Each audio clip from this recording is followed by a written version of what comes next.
Ao longo da história, os seres humanos sempre buscaram compreender o mundo ao seu redor. Antes do desenvolvimento da ciência como conhecemos hoje, diferentes culturas explicavam a origem da realidade, da vida e dos fenômenos naturais, por meio de narrativas simbólicas, conhecidas como mitos. Essas narrativas não eram apenas histórias, mas formas estruturadas de interpretar o mundo, organizando a experiência humana e oferecendo sentido à existência. Com o tempo, especialmente na Grécia Antiga, esse modo de pensar começou a se transformar gradualmente. As explicações baseadas na tradição e nas autoridades míticas passaram a conviver com um novo tipo de investigação, fundamentada na razão, na observação e na argumentação. Esse movimento marcou uma das mudanças mais profundas da história do pensamento ocidental, a passagem do mito ao logos. E foi nesse contexto que surgiu os primeiros filósofos conhecidos como pré-socráticos. Eles foram os responsáveis por inaugurar uma nova forma de pensar, voltada para a busca de explicações racionais sobre a natureza e a realidade. Em vez de recorrer predominantemente aos deuses, esses pensadores procuraram identificar princípios fundamentais que pudessem explicar a origem e a estrutura de todas as coisas. Meu nome é Igor Oliveira e sejam muito bem-vindos ao Ponto do Conhecimento.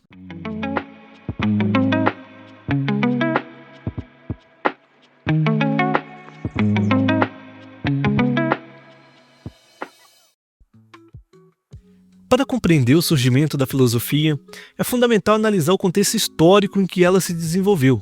Mas antes, se você é novo aqui no canal, convido você a assistir o nosso primeiro vídeo dessa playlist, onde eu explico o que é filosofia. Eu vou deixar fixado aí no vídeo. E já aproveita também e se inscreve no canal e deixa aquele like para fortalecer. Bom, voltando ao contexto histórico, a filosofia nasce na Grécia Antiga entre os séculos 7 e 5 a.C., em um período marcado por profundas transformações sociais, políticas e culturais. Nesse momento, o mundo grego deixa de ser organizado exclusivamente por estruturas tradicionais e passa a desenvolver formas mais complexas de vida coletiva.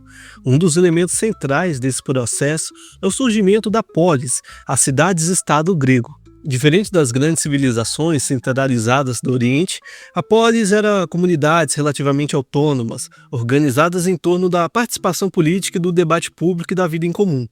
Esse ambiente favoreceu o desenvolvimento da argumentação, da crítica e da reflexão racional. Além disso, a expansão comercial marítima colocou os gregos em contato com diferentes culturas, ampliando seu horizonte de pensamento e relativizando as explicações tradicionais. Esse intercâmbio cultural contribuiu para o questionamento das verdades estabelecidas e incentivou a busca por explicações mais universais.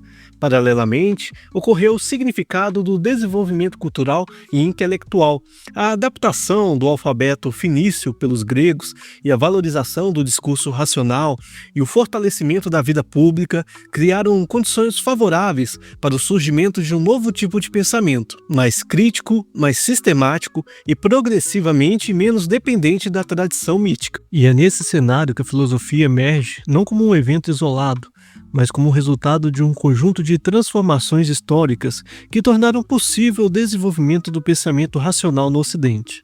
E um dos aspectos mais importantes para compreender o nascimento da filosofia é a passagem do mito ao logos. Nas sociedades antigas, o mito desempenhava um papel fundamental na explicação da realidade, por meio das narrativas simbólicas, frequentemente ligadas aos deuses. Os seres humanos buscavam compreender a origem do mundo, os fenômenos naturais e o próprio sentido da existência. Essas explicações eram baseadas na tradição, na autoridade e na transmissão cultural, não sendo em geral questionadas de forma sistemática. No entanto, a partir da Grécia Antiga, esse modelo começa a ser gradualmente transformado.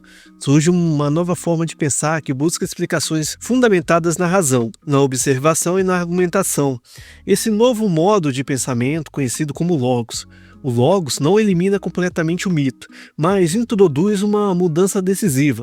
As explicações sobre o mundo passam a ser construídas por meio de argumentos racionais, que podem ser discutidos, criticados e reformulados.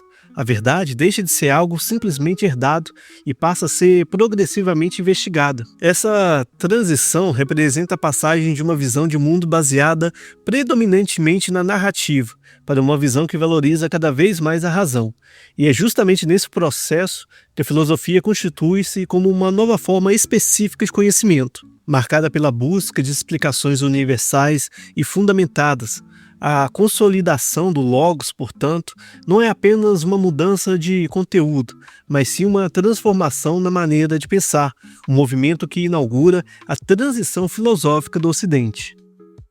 E no centro da reflexão dos filósofos pré-socráticos está um problema fundamental: a natureza da realidade.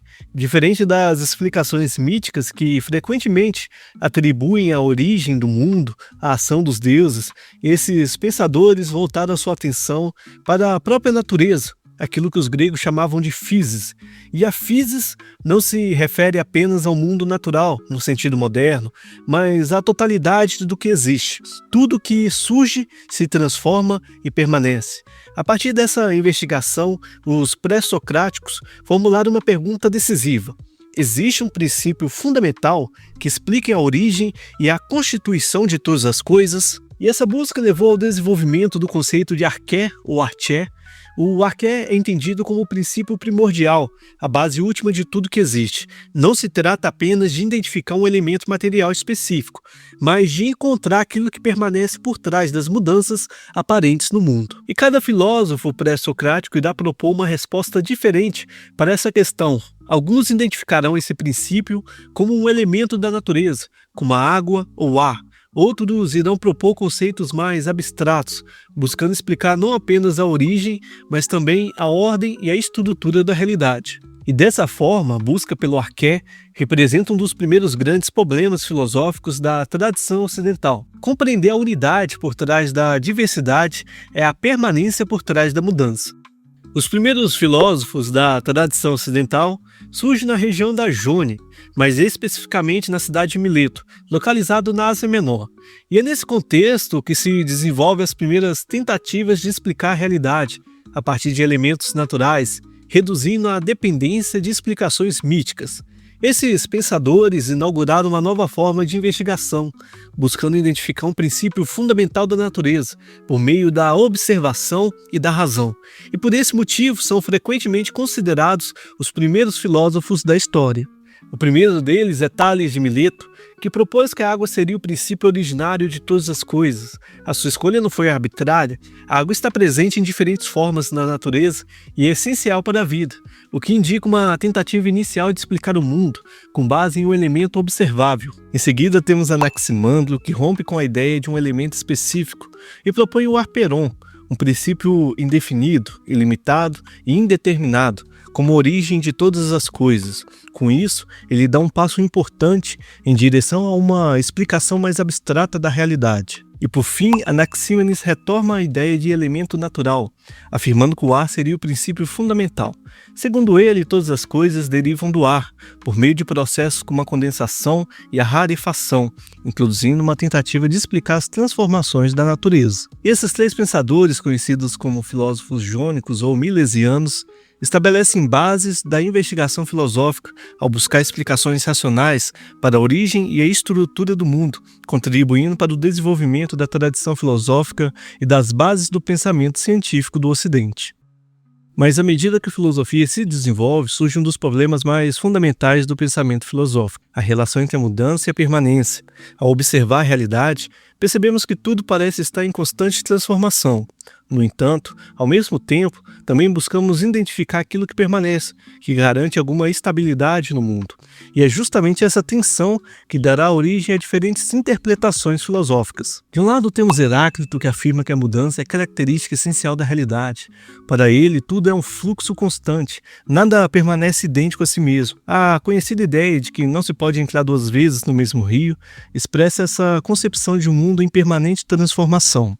Do outro lado encontramos Parmênides, que defende uma posição radicalmente oposta. Segundo ele, a mudança permanece ao domínio das aparências, estado ligado à percepção sensível. A verdadeira realidade é o ser que é o único imutável e eterno. E para Parmênides, aquilo que é não pode deixar de ser, e aquilo que não é não pode existir. E essa oposição entre Heráclito e Parmênides estabelece uma das primeiras grandes tensões da filosofia. Afinal, a realidade é mudança constante ou permanência absoluta. Esse problema não será resolvido de forma definitiva pelos pré-socráticos, mas se torna um dos temas centrais da filosofia ao longo da história, influenciando profundamente os pensamentos metafísicos posteriores. Diante da tensão entre a mudança e a permanência, surgem novas tentativas de explicar a realidade de forma mais complexa. Esses filósofos procuraram conciliar a ideia de que o mundo está em constante transformação, com a necessidade de um princípio estável. Em vez de defender uma única substância ou negar a mudança, eles propõem modelos mais elaborados para compreender a estrutura do real. E um dos principais representantes desse momento é Empédocles, que afirma que todas as coisas são formadas por 4 elementos fundamentais: terra, água, ar e fogo. Segundo ele, esses elementos são eternos e imutáveis, mas se combinam e se separam por meio de forças como o amor e o ódio, explicando assim as transformações do mundo. Outro pensador importante é Anaxágoras, que introduz o conceito de nous, ou inteligência. Para ele, o universo é composto por uma infinidade de partículas, mas é organizado por uma mente ordenadora, responsável por dar forma e direção à realidade. Por fim, temos Demócrito, que propõe uma das teorias mais influentes da antiguidade, o atomismo. Segundo essa concepção, toda a realidade é composta por átomos, partículas consideradas invisíveis e eternas, que se movem no vazio. As mudanças observadas no mundo seriam o resultado das diferentes combinações e movimentos desses átomos. Essas teorias representam um avanço significativo no pensamento pré-socrático, pois buscam explicar a realidade de forma mais sistemática, conciliando a permanência dos elementos fundamentais e com a constante transformação do mundo. Bom, ao analisar o pensamento dos filósofos pré-socráticos, é possível compreender por que eles ocupam um lugar fundamental na história do pensamento ocidental. Em primeiro lugar, eles representam a origem da filosofia e, em certo sentido, as bases do pensamento científico. Ao buscar explicações racionais para a natureza, esses pensadores inauguraram uma nova forma de investigar o mundo, baseadas não na tradição, na autoridade, mas na razão e na argumentação. Além disso, os pré-socráticos foram responsáveis pela consolidação do pensamento racional, ao introduzirem conceito como o physis e o arché. Eles estabeleceram as bases para a investigação sistemática da realidade, que influenciaria toda a tradição filosófica posterior. E outro aspecto essencial de seu legado é a formulação de alguns dos primeiros grandes problemas filosóficos, como a origem de todas as coisas, a estrutura da realidade e a relação entre a mudança e a permanência. Esses temas não apenas marcam a filosofia antiga, mas continuam sendo discutidos até os dias atuais. Por fim, os pré-socráticos abriram caminho para o surgimento de filósofos como Sócrates, que irá deslocar o foco da filosofia da natureza para o ser humano, inaugurando uma nova etapa do pensamento filosófico. E dessa forma, mais do que simples pensadores do passado, os pré-socráticos constituem o ponto de partida de uma tradição intelectual que ainda hoje orienta a maneira como buscamos e compreendemos o mundo. Então é isso aí, pessoal. Nos próximos vídeos vamos aprofundar cada um desses filósofos, analisando as suas ideias de forma mais detalhada. E se você gostou desse vídeo, considere deixar o seu like, se inscreva no canal e ative as notificações para acompanhar os novos conteúdos. Muito obrigado por assistir e até a próxima!